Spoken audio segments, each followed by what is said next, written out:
नमस्कार, मैं हूं सौरभ त्रिपाठी। आप देख रहे हैं इंडिया न्यूज हरियाणा विशेष में आप सभी का बहुत बहुत स्वागत है।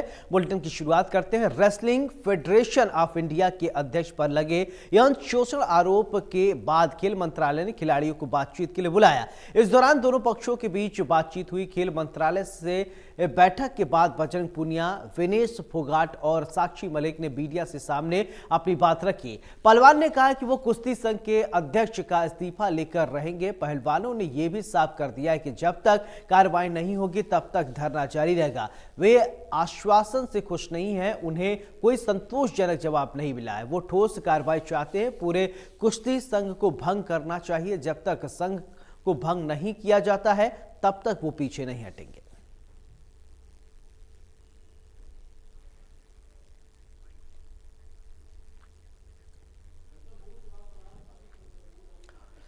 दिल्ली में खेल मंत्रालय से बातचीत के बाद जंतर मंतर पर खिलाड़ियों ने प्रेस कॉन्फ्रेंस की, जिसमें रवि दहिया ने कहा कि वो पुलिस में एफआईआर देंगे और एफआईआर करवाएंगे। देखो बिल्कुल, अभी देखो कल का इंतजार है। अभी कोई हमारे पास कोई ऐसा कोई अभी आया नहीं, हम भी इंतजार कर रहे हैं। तो कल की वेट है। अगर कल तक कोई हमारे पास कोई ठोस बात नहीं आती कि हम ऐसे ऐसे कोई एक्शन ले रहे हैं तो कल हम फिर एफआईआर के लिए भी जाएंगे। खेल मंत्रालय से बातचीत के बाद जंतर मंतर पर खिलाड़ियों ने प्रेस कॉन्फ्रेंस की, जिसमें विनेश फोगाट ने कहा कि खिलाड़ी आत्मसम्मान की लड़ाई लड़ रहे हैं। उनके आरोप झूठे नहीं हैं, उनके पास सबूत भी हैं। जो हमने इल्जाम लगाए हैं वो इल्जाम हमने लगाए इसीलिए हैं क्योंकि वो सत्य थे। और आज कल हम जैसे बोल रहे थे कि हमारे पास एक दो लड़कियां हैं जिनके साथ उन्होंने किया है, क्योंकि आज हमारे पास 5 से 6 लड़कियां आ गई हैं, विद प्रूफ है हमारे पास में उनके साथ में जो जो हुआ है। हमें मजबूर ना किया जाए सबके सामने आने के लिए। हम सब आत्मसम्मान को अपने बचाने के लिए लड़ाई लड़ रहे हैं। हम लड़कियों का आत्मसम्मान सबसे ज्यादा जरूरी है। हिंदुस्तान की बेटियां हैं। हम जनता के सामने आके ये बताना नहीं चाहते कि आपकी बहन बेटियों के साथ में क्या क्या हुआ है, मेरे साथ क्या हुआ है, किसी और के साथ में। हम XYZ किसी का नाम आगे नहीं लेके आना चाहते। हमारे पास में कुछ आप लोगों में से ही बोल रहे थे कि अध्यक्ष जी बोल रहे हैं कि 22 को इस्तीफा देंगे। बात उनके इस्तीफे का नहीं हो रही है। इस्तीफा तो हम उनका लेके ही रहेंगे। अगर हमें और ज्यादा उकसाया गया तो हम उनको जेल में भी डलवाएंगे। हम चाहते हैं कि उनका इस्तीफा लीजिए और उन पे कार्रवाई की जाए। कुश्ती फेडरेशन पर आरोप लगाने के बाद विनेश फोगाट ने कहा कि खिलाड़ियों को किसी से डरने की जरूरत नहीं है। जिसके साथ भी गलत हुआ वो सामने आए। मैंने 2017 में वर्ल्ड चैंपियनशिप के बाद में ट्वीट किया था रेसलिंग फेडरेशन के खिलाफ में। आप वो भी निकाल के देखिए और उसके बाद में आप फिर निकाल के देखिए। पेपर में आया था, न्यूज में हर जगह आया था कि मेरे को रेसलिंग से बैन कर दिया गया है। कर ले, वो सब आपके सामने है। कोई नहीं खेलेगा, जितने आ रहे हैं कोई नेशनल नहीं खेलेगा। हम खिलाड़ी सारे सीधे ओलंपिक्स में जाने को तैयार हैं। हरियाणा कुश्ती संघ जैसे ब्रजभूषण शरण सिंह जी हैं वैसी ही हरियाणा की फेडरेशन बना दी गई है। जो नई फेडरेशन बनाई गई है वो उनके ही जैसे लोग हैं। बजरंग आपका वीडियो भी सभी स्टेट में ऐसा है। अभी बबीता आई है, उनसे हमारी बात हुई है और वो सरकार से नहीं, किसी से हमारी बात नहीं हुई है। बबीता आई है, वो हमारी बात रख रही है, हम वेट कर रहे हैं बस जो हमने रखा है कि हमारी फेडरेशन भंग होनी चाहिए। फेडरेशन भंग होनी चाहिए, उसके लिए पहलवान विनेश फोगाट ने मीडिया के सामने कुश्ती संघ के अध्यक्ष ब्रजेश और ब्रजभूषण सिंह पर क्या कुछ आरोप लगाए हैं और ब्रजभूषण शरण ने आरोपों पर क्या कुछ सफाई दी है, ग्राफिक के जरिए हम आपको बताते हैं।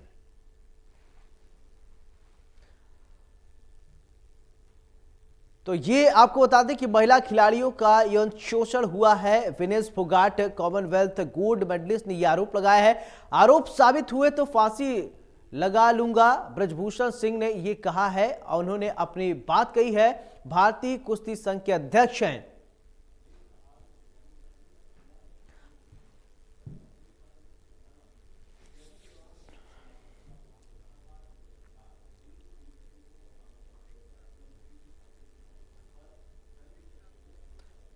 तो आपको बता दें कि निजी जिंदगी में दखल अंदाजी की गई है। विनेश फोगाट ने कहा है, मेरे ऊपर सारे आरोप बेबुनियाद हैं। बृजभूषण सिंह अध्यक्ष भारतीय कुश्ती संघ के इन्होंने अपना ये बयान दिया है।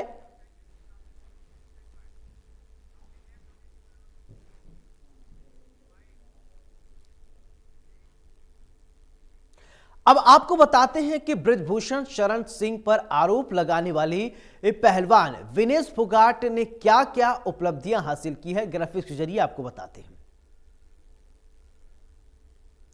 तो विनेश फोगाट 2016 में अर्जुन पुरस्कार से इन्हें सम्मानित किया गया है और 2018 में पद्मश्री अवार्ड से सम्मानित की गई हैं और 2019 में लॉरेंस वर्ल्ड अवार्ड भी इन्हें दिया गया है। लॉरेंस वर्ल्ड अवार्ड पाने वाली पहली भारतीय महिला बनी। इसके अलावा अगर बात करें 2018 में पद्मश्री अवार्ड से नवाजा गया विनेश फोगाट की उपलब्धियां हैं ये।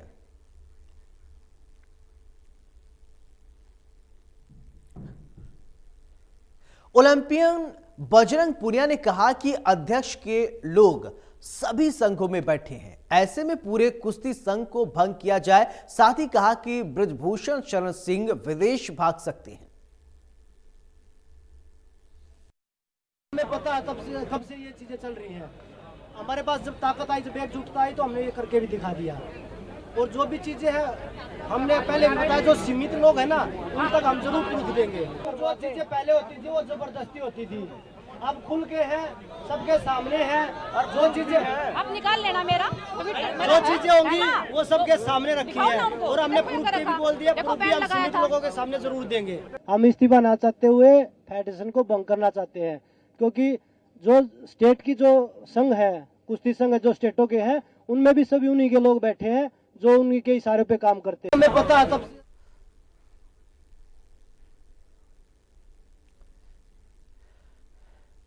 कॉमनवेल्थ गेम में देश का नाम रोशन करने वाले पहलवान गीता फोगाट के पति पवन कुमार ने भी खिलाड़ियों का समर्थन किया है।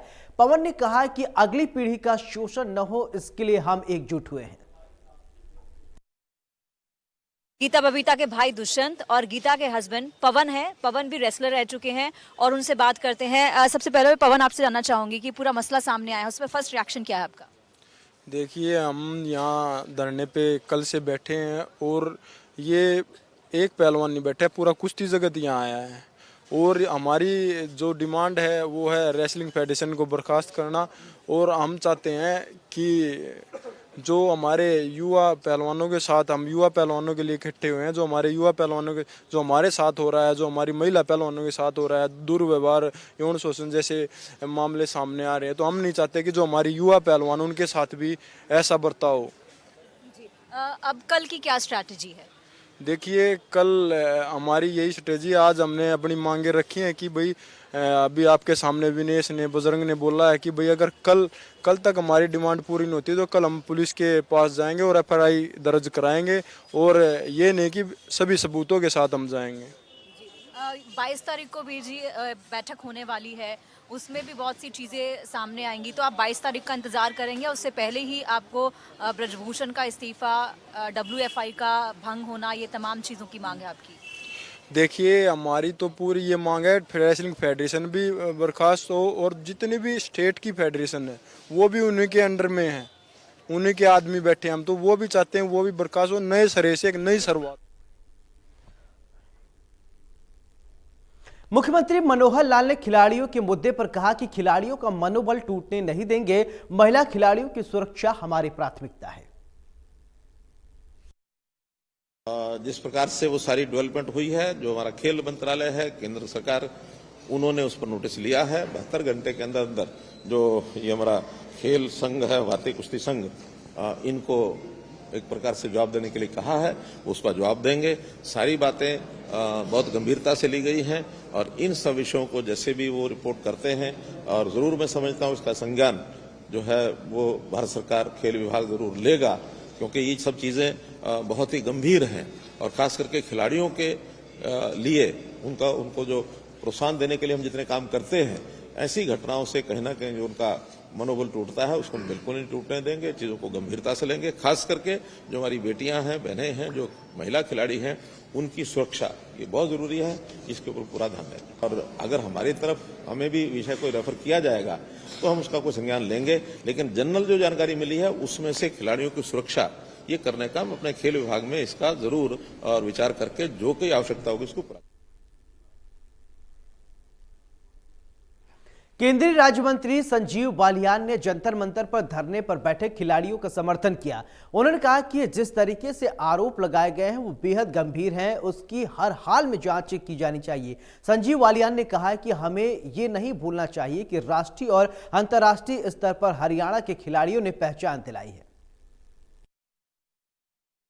देखिए, मैं तो अगर हरियाणा का आज पूरे देश का सम्मान कहीं बचाया हुआ है खेल के क्षेत्र में अंतर्राष्ट्रीय स्तर पर, तो उसका पूरा श्रेय मैं हरियाणा को दूंगा। ये हरियाणा ही था कि जिसके पहलवान हों, कबड्डी में हों या हर क्षेत्र में एक पहचान बन चुका है हरियाणा खिलाड़ियों की।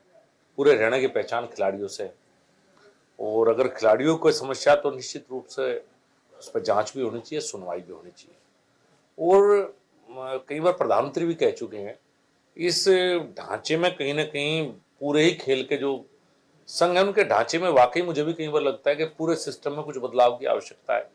खैर, बदलाव की बात तो खेल मंत्री और वो करेंगे, लेकिन अगर खिलाड़ियों का कोई कंसर्न है तो उनकी बात पर तवज्जो भी दी जानी चाहिए, उनसे वो भी होना चाहिए। मैंने भी आज बजरंग पूनिया, चूंकि सभी खिलाड़ियों से मेरा परिचय रहता है, मैंने उनसे आज फोन पर बात की थी। मैंने उनसे पूछा था क्या बात है, चूंकि मैं यहाँ हूँ, मैं जाऊँगा तो बातचीत करूँगा, लेकिन खिलाड़ियों के जो भी कंसर्न है उस पर ध्यान सरकार जरूर निश्चित रूप से देगी, ऐसा मुझे विश्वास। बीजेपी प्रदेश अध्यक्ष ओपी धनखड़ ने खिलाड़ियों का समर्थन किया। धनखड़ ने कहा कि बीजेपी और हरियाणा वासी खिलाड़ियों के साथ है, जो दोषी होगा उस पर कार्रवाई की जाएगी। कल एक विषय आया है कि हमारे कुछ बहुत ही प्रतिष्ठित खिलाड़ी हमारे इलाके के भी हैं, ओलंपियन हैं, उन्होंने जंतर मंतर पर धरना दिया है। जब ये बात संज्ञान में आई तो केंद्र सरकार ने 72 घंटे में जांच करने का आदेश दिया, और उन्होंने कहा भी है, कल मैं मीडिया में देख रहा था कि कोई भी कमी पाई तो उस नाते से वो जो भी संघ है कुश्ती का, उस नाते से कार्रवाई होगी। ये मैंने मीडिया में ही मैंने देखा। पूरा हरियाणा की भावना है, भारतीय जनता पार्टी की भावना है इन खिलाड़ियों के साथ है, क्योंकि खिलाड़ी हमारे प्रदेश की शान है, आन बान है, हमारे आइकॉनिक हैं। उससे हरियाणा पहचाना जाता है कि हरियाणा की जय जवान, जय किसान और जय पहलवान, यही हरियाणा की मुख्य पहचान है। तो पूरे हरियाणा के साथ।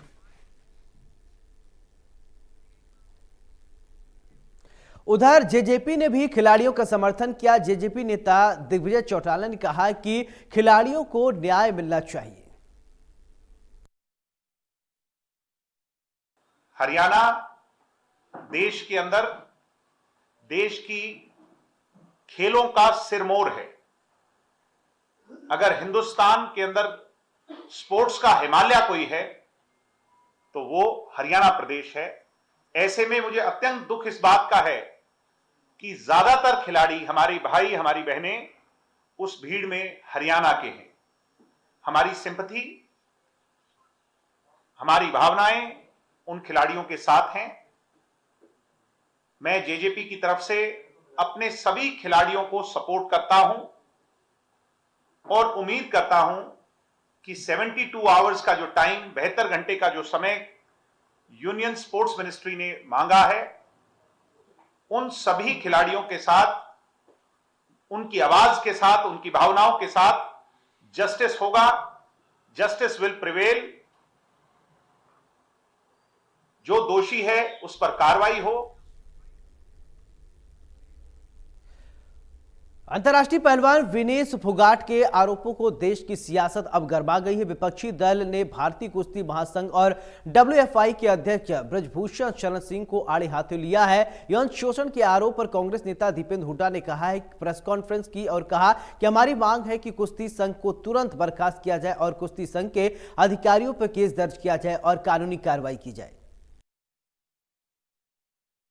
देश की खेल जगत की, ओलंपिक की सारी प्रतिष्ठा वहां बैठी है। उससे पिछले ओलंपिक के अंदर आप देखो, लगातार, जैसे मैंने कहा कि पिछले चार ओलंपिक्स के अंदर आप देखो, जितने सबसे ज़्यादा जो मेडलिस्ट लेके आए रेसलिंग के अंदर लेके आए, वो लोग सारे बैठे हैं। वो प्रतिष्ठा बैठी है और उसको उनकी प्रतिष्ठा बचाने के लिए, देश का मान सम्मान उन्हें ऊपर ऊंचा किया था, आज उनके मान सम्मान को ऊंचा रखने के लिए आज हम सबका कर्तव्य है। तो ये आरोप साधारण नहीं है, ये काला अध्याय। मैंने कहा खेल जगत में, मैंने बड़े सोच समझ के इन शब्दों का प्रयोग किया, खेल जगत में काला अध्याय और काला दिवस। और आज अगर देश की सरकार पर्याप्त कार्रवाई नहीं करती तो मैं समझता हूं कौन माता पिता अपनी बेटियों को खेल जगत की तरफ प्रोत्साहित करेगा, एक प्रश्न चिन्ह लगेगा।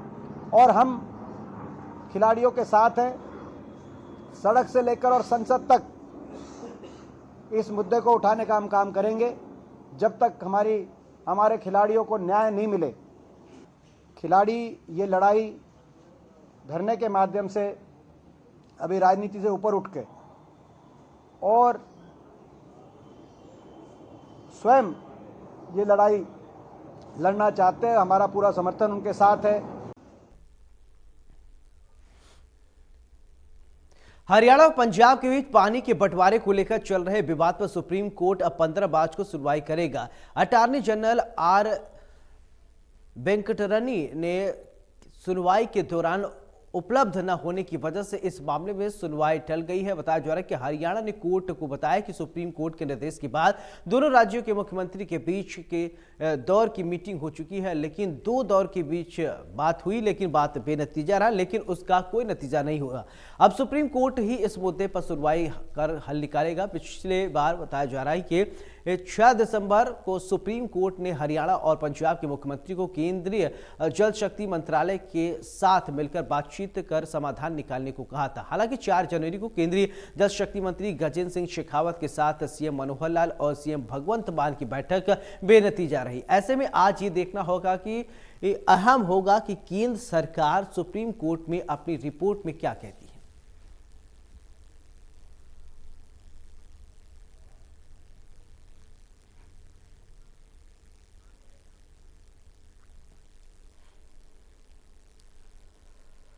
आइए अब हम आपको बताते हैं कि SYL को लेकर पंजाब और हरियाणा के बीच विवाद की शुरुआत कब और कैसे हुई।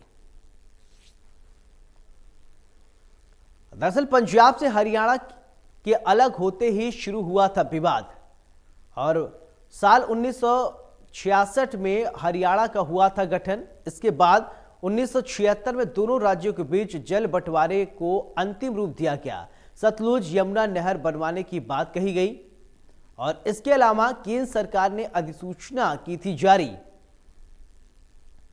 पानी का 3.5 MAF हिस्सा हरियाणा को देने की बात कही गई थी। केंद्र सरकार की अधिसूचना के बाद पंजाब के किसान सड़क पर उतर आए और इसके बाद पानी को लेकर 1981 में समझौता हुआ। हरियाणा को उसके हिस्से का पानी देने की योजना पर काम शुरू हुआ। इसके अलावा सतलुज को यमुना से जोड़ने के लिए नहर का निर्माण का काम भी शुरू किया गया। 1982 में तत्कालीन पीएम इंदिरा गांधी के समय में निर्माण काम शुरू किया गया। पंजाब के पटियाला गांव कपूरी में हुई थी इसकी शुरुआत। वहीं बात करें तो हरियाणा को पानी देने को पंजाब ने नामंजूर किया था, जिसके बाद 214 किलोमीटर लंबी नहर बनाई जानी थी। और इसके अलावा अगर बात करें तो नहर का 122 किलोमीटर हिस्सा पंजाब में पड़ता है और 92 किलोमीटर हिस्सा हरियाणा में बनता है। अब इसी पूरे मामले को लेकर विवाद हुआ। दोनों राज्यों के बीच विवाद के चलते लंबित पड़ी है योजना।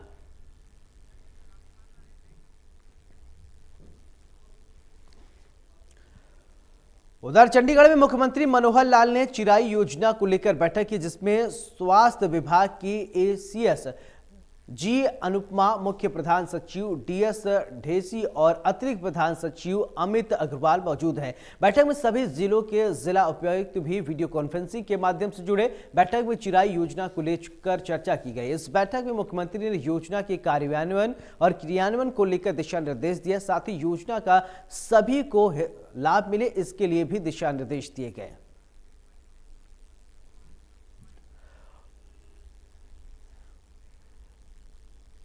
उधर सिरसा में पत्रकारों से बातचीत में जेल मंत्री रणजीत सिंह ने बताया कि साध्वी यौन शोषण और हत्या के आरोपों में सुनारिया जेल में सजा काट रहे गुरमीत राम रहीम के परिवार की तरफ से एक बार फिर से 40 दिन की पेरोल के लिए अर्जी दी गई है। ये तो कोर्ट डिसाइड करेगा कहाँ जाएगा। उन्होंने एप्लीकेशन जरूर लगाई है। कल उन्होंने एप्लीकेशन हमारे पास आई थी, हमने फॉरवर्ड कर दी। वो कमिश्नर तय करेंगे। तो उनके हमारा काम है, उनकी एप्लीकेशन आए आगे भेज देते हैं। हमने एप्लीकेशन भेज दी। अब वो कहाँ के लिए करेंगे, कितने दिन की पैरोल करेंगे, ये उनका काम है। हमें जो उन्होंने भेजी है उसमें 40 दिन की पैरोल के लिए लिखा है। उन्होंने दावा किया कि 2024 के विधानसभा और लोकसभा चुनाव में एक बार फिर से बीजेपी की सरकार बनेगी।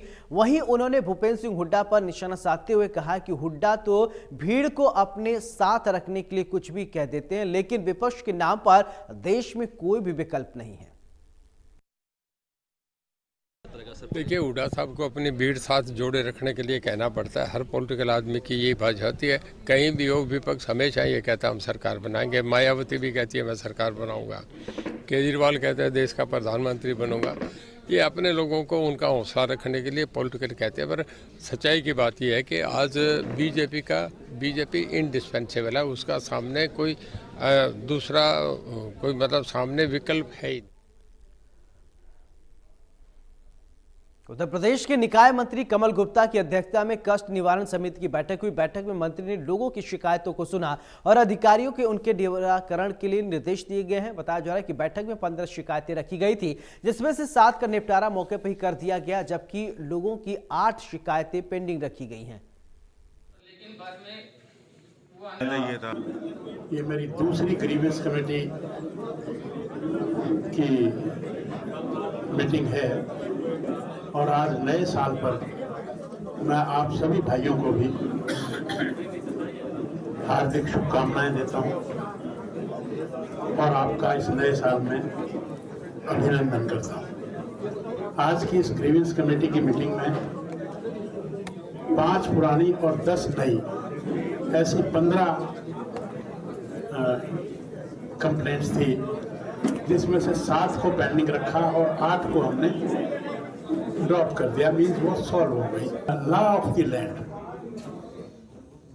और मैं समझता हूं कि law of the land is supreme. सवारी अपने सामान की खुद जिम्मेवार है, तो लॉ अपना काम करेगा, जो गलत होगा उसको पनिशमेंट देगा, सरकार किसी को नहीं।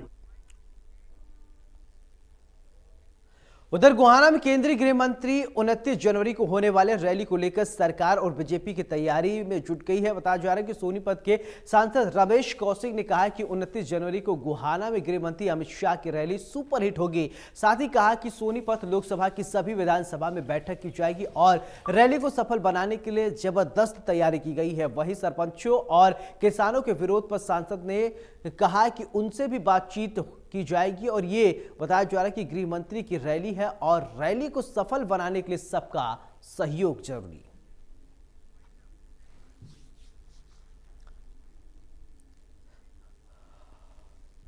और इसी के साथ हरियाणा विशेष में मेरे साथ फिलहाल इतना ही। नमस्कार।